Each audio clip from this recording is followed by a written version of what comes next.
I'm Sue Stockdale, and welcome to the Access to Inspiration podcast, the show where you can gain inspiration from people who may be unlike you. We hope their stories and insights enable you to transcend day-to-day challenges and reflect on what you are capable of achieving.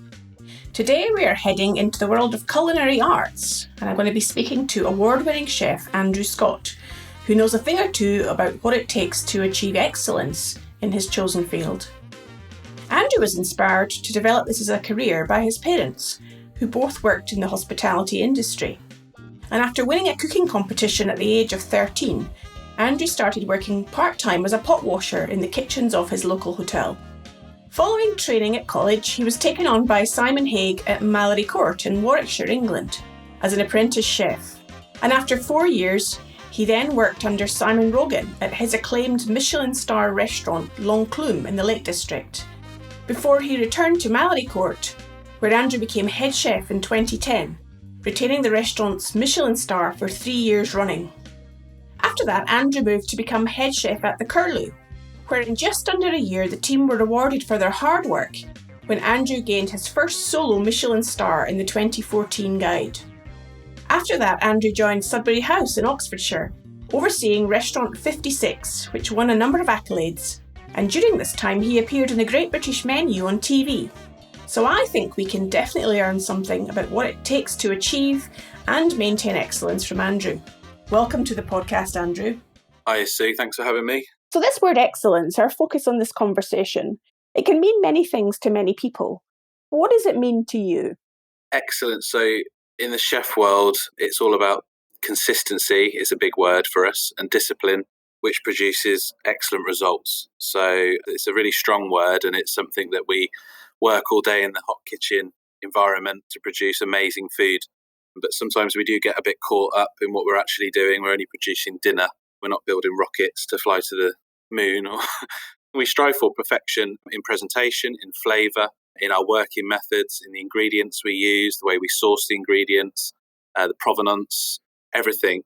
So it's a real passion. I think you've got to have that passion in your belly for cooking to be able to put up with the lifestyle and the hours, etc.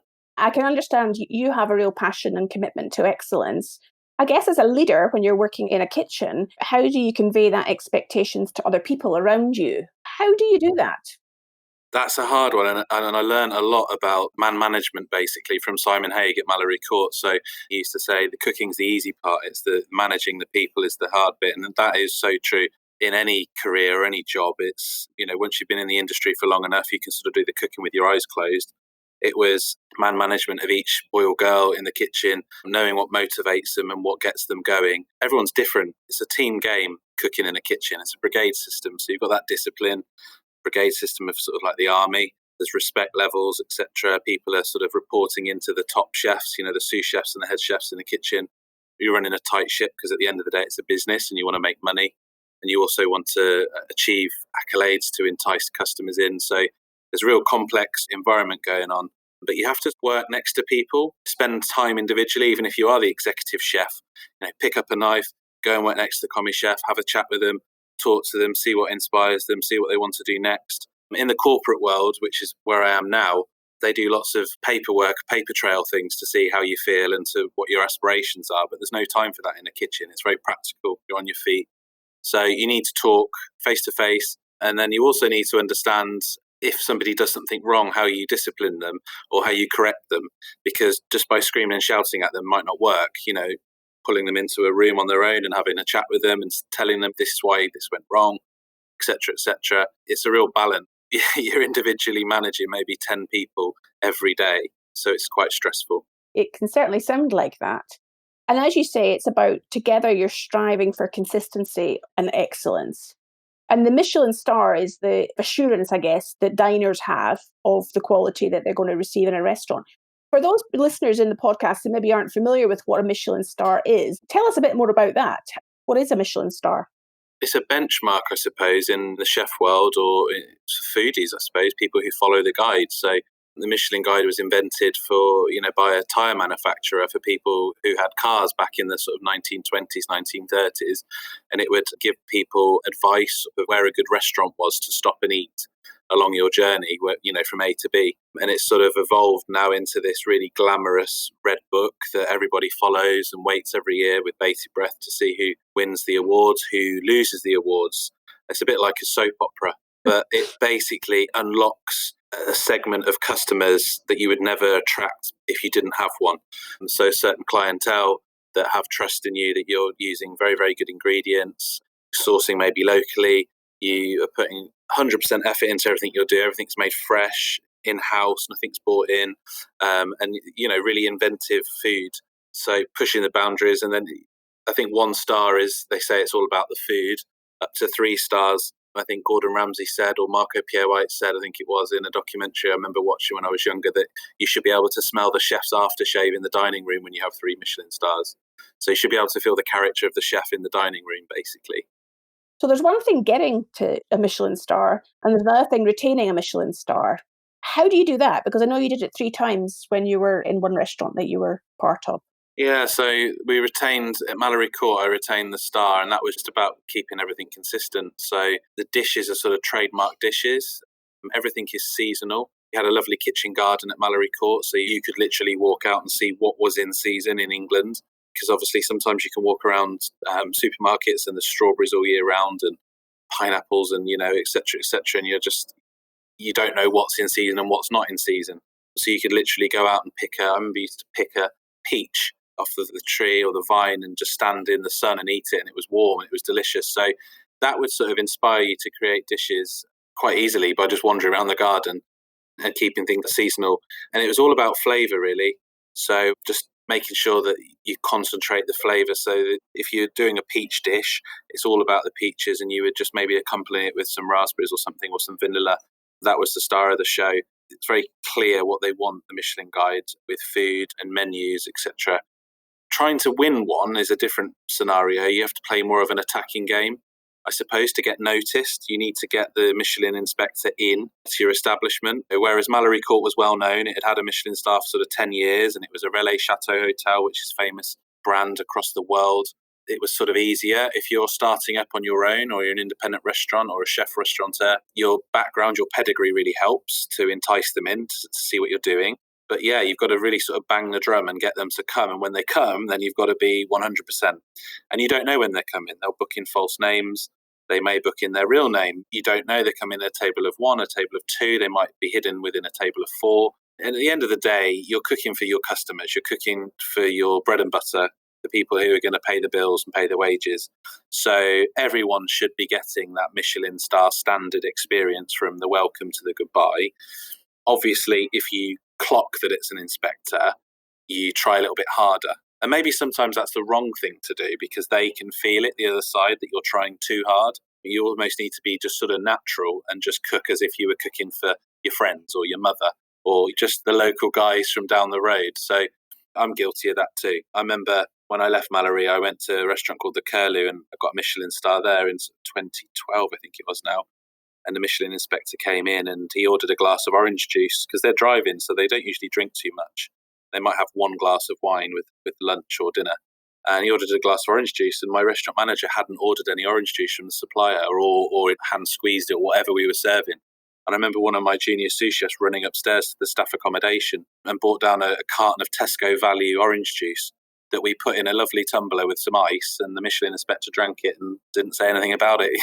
So, at the end of the day, it's subjective. They're human beings just like me and you. They have an opinion just like me and you. And they have a lot of power, I suppose, in their hand. They can make or break a restaurant, or make or break someone's career. You're making me think now about how one determines and spot a Michelin inspector.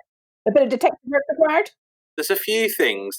You could be fooled by a normal person, that someone isn't a Michelin inspector or an inspector of any guide. You've got lots of different guides, and they're all prestigious. They're all ones that you want to be in and achieve in. But a single diner, a fairly early table, they'll maybe order a tasting menu on their own, which could be quite a lonely night, if you're sat there eating 8 courses on your own.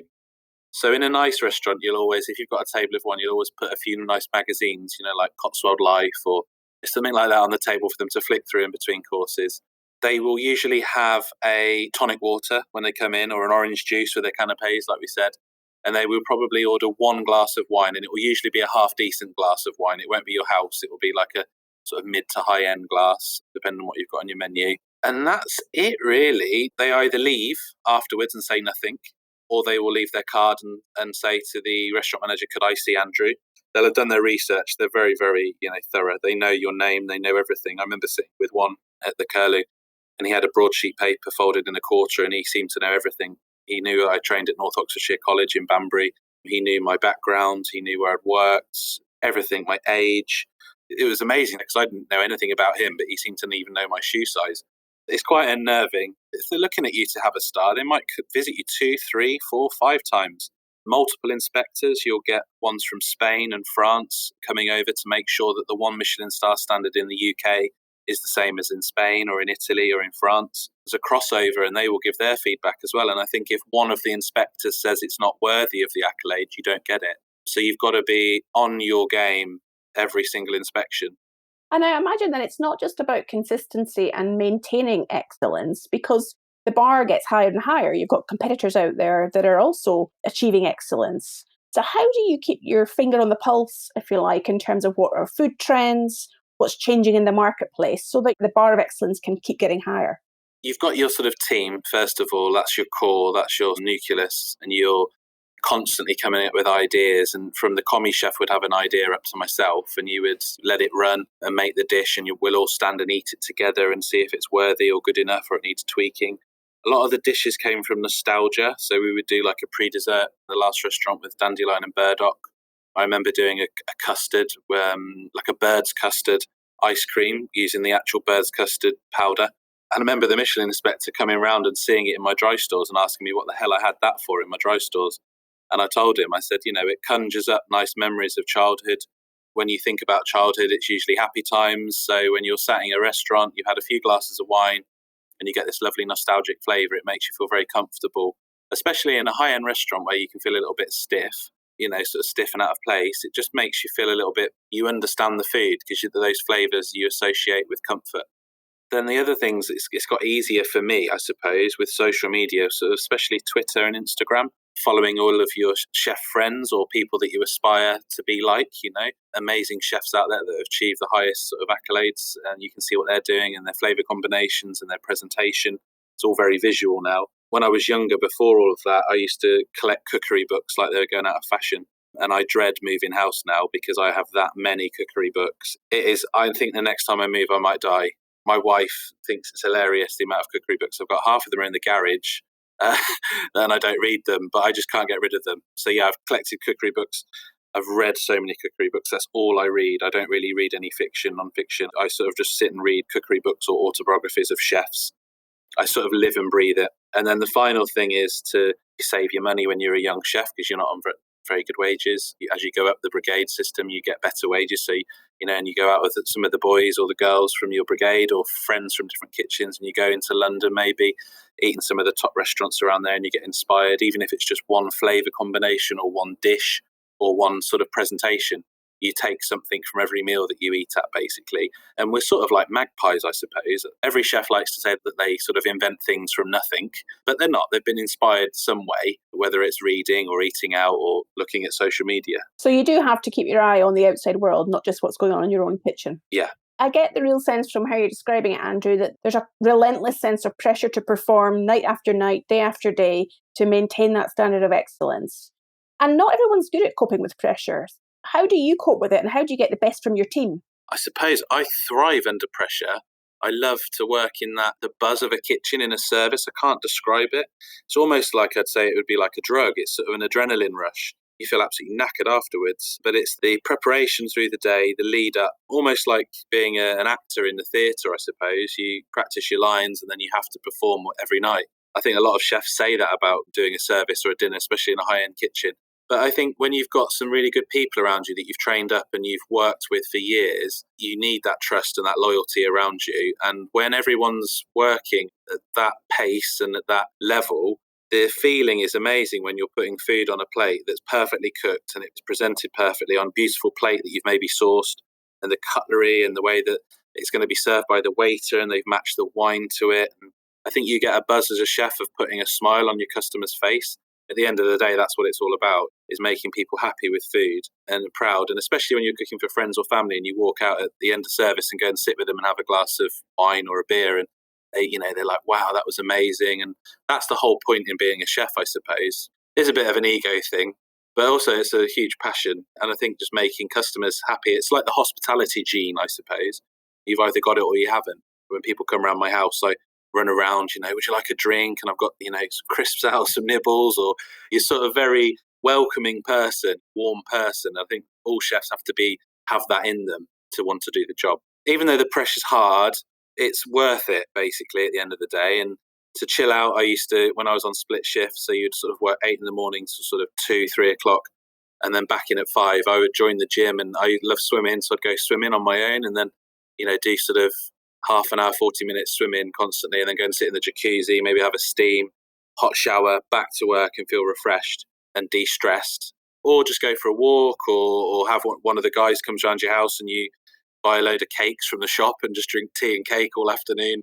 There was many ways of just relaxing. We'd sometimes get a football and go and have a kick around in the park as a team.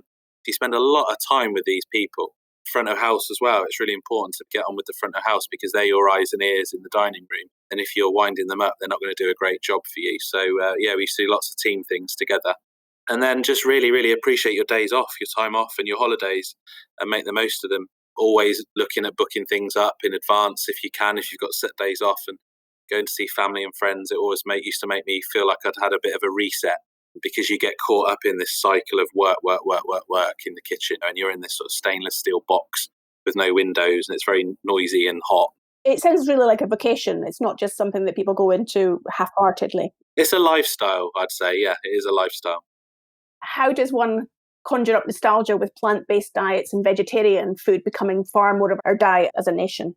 I think in the future we'll all eat more of a balance of food, of vegetarian, vegan dishes, meat and fish. And I think the vegan dishes will become a lot more diverse and a lot more delicious and a lot more up everyone's street. Everyone will want to eat a little bit more like that.